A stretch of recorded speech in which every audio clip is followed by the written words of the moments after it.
खूनी कुआं। सीमा गर्मियों की छुट्टियों में अपनी नानी के गांव आई थी।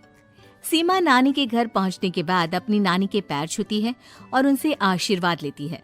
तभी उसकी नानी उससे कहती है, इतनी बड़ी हो गई मेरी सीमा, चल जल्दी से हाथ मुंह धो ले, मैं तेरे लिए खाना लगा देती हूँ। भूख लगी होगी ना? हाँ नानी, भूख तो लग रही है मुझे, आपके हाथ के बने हुए पीले दाल और चावल खाने की। कितना टाइम हो गया है मुझे आपके हाथ का बना हुआ दाल चावल खाए हुए। तू तो नौकरी में व्यस्त थी, तो तुझे कहाँ से टाइम मिलेगा अपनी नानी के लिए? और जब इतने टाइम बाद आई है तो ज्यादा टाइम के लिए रुक कर जाएगी तू। हाँ नानी, इस बार पूरे 2 महीने के लिए आई हूँ। सीमा की नानी अंदर जाकर उसके लिए खाना बनाने लगती है। सीमा कमरे में अकेली होती है, तभी उसे किसी औरत के रोने की आवाज सुनाई देती है। वो कभी खिड़की से बाहर झांकती है तो कभी दरवाजे से बाहर झांकती है। उसे समझ में नहीं आ रहा होता है कि आखिर रो कौन रहा है। तभी नानी खाना लेकर आ जाती है।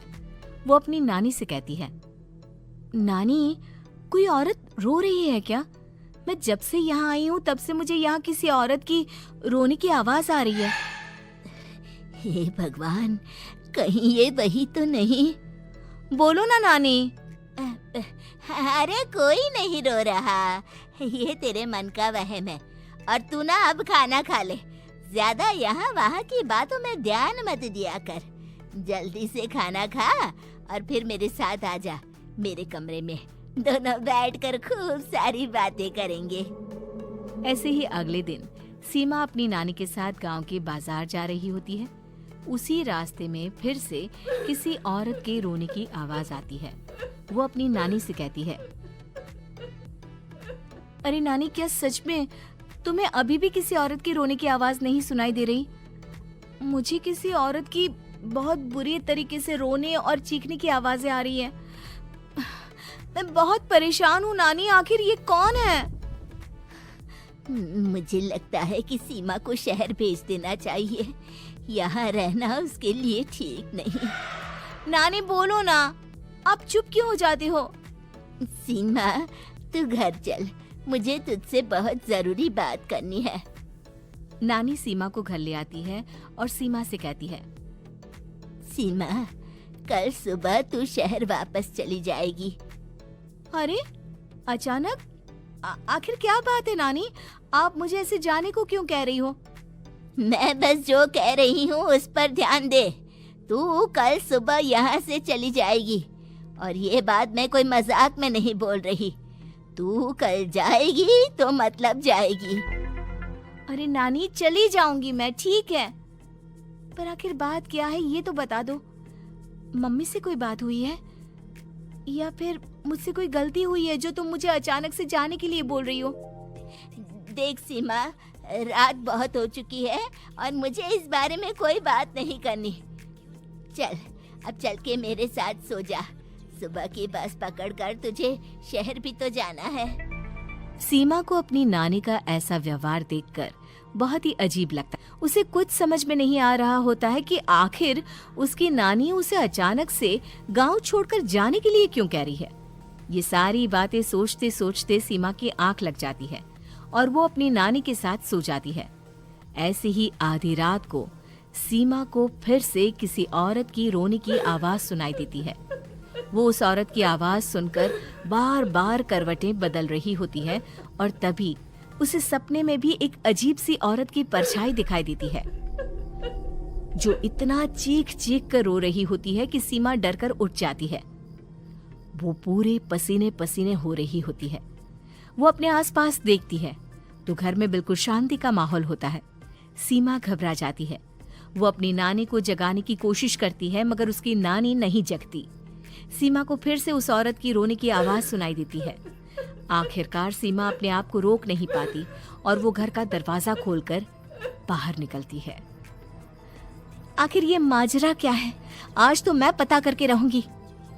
अब आवाज का पीछा करते हुए सीमा आधी रात को गांव के चौपाल के पास बने कुएं के पास पहुंच जाती है, जहां कुएं की चारों ओर बेड़ियां लगी होती हैं उन बेड़ियों में लगे हुए ताले के साथ एक लाल रंग का कपड़ा और माता रानी का कलावा बंधा होता है। उस कुएं में से सीमा को किसी के रोने की आवाज आती है। सीमा परेशान हो जाती है। इस कुएं में कौन है? कौन है यहाँ? सुनो, कौन है? कौन रो रहा है? वो चिल्ला चिल्ला कर पूछती है और साथ ही लोगों को जगाने की कोशिश करती है, मगर किसी को भी उसकी आवाज सुनाई नहीं देती।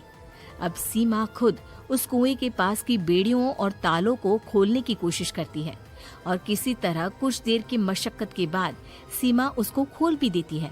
और जैसे ही वो कुआं खोलकर उसके अंदर झांकती है, सीमा उस कुएं में गिर जाती है। इतने में उसकी नानी की नींद भी खुल जाती है और सीमा को पास ना देखकर नानी परेशान हो जाती है। नानी घबराकर पूरे घर में उसे ढूंढने की कोशिश करती है, जिसके बाद उसकी नानी और सभी लोग उस खूनी कुएं के पास जाते हैं और सीमा की नानी कुएं के पास खड़ी होती है। सभी गांव वालों और सीमा की नानी को सीमा के चिल्लाने की आवाज आती है। बचाओ, कोई मुझे बचाओ। मेरी बच्ची, हम आ गए, हम तुझे बचा लेंगे। नानी, मुझे यहाँ बहुत डर लग रहा है। यहाँ इंसान की कटी हुई मुंडिया, हाथ, पैर और कंकाल है और खून भी है। नानी, मुझे डर लग रहा है। आप सब मेरी मदद कीजिए, नहीं तो ये खूनी कुआं मेरी बच्ची को भी खा जाएगा। अरे मुझे तो ये समझ में नहीं आ रहा कि आखिर इस खूनी कुएं को खोला किसने। सालों पहले इसको इतनी मुश्किलों के बाद तांत्रिक बाबा ने बंद किया था। अरे पूरा गांव खूनी कुएं के बारे में अच्छे से जानता है, तो कोई भी जानबूझकर तो ऐसा करेगा नहीं। मतलब किसी ने अनजाने में इसे खोल दिया है भैया। सीमा को इस बारे में मालूम नहीं था और जब से वो यहाँ आई थी तभी से उसे किसी औरत के रोने की आवाजें भी सुनाई दे रही थी। कहीं सीमा ने ही तो उसे नहीं खोला। अगर ऐसा है तो फिर सीमा का बचना बहुत मुश्किल है। वहीं कुएं के अंदर सीमा रोते हुए बैठी होती है कि उसे आवाज सुनाई देती है जो कुएं के बाहर खड़े गांव वालों में से किसी को सुनाई नहीं देता। आज सालों के बाद मुझे ताजा खून मिलेगा। तेरा खून पीकर आज मैं अपनी प्यास बुझाऊंगा।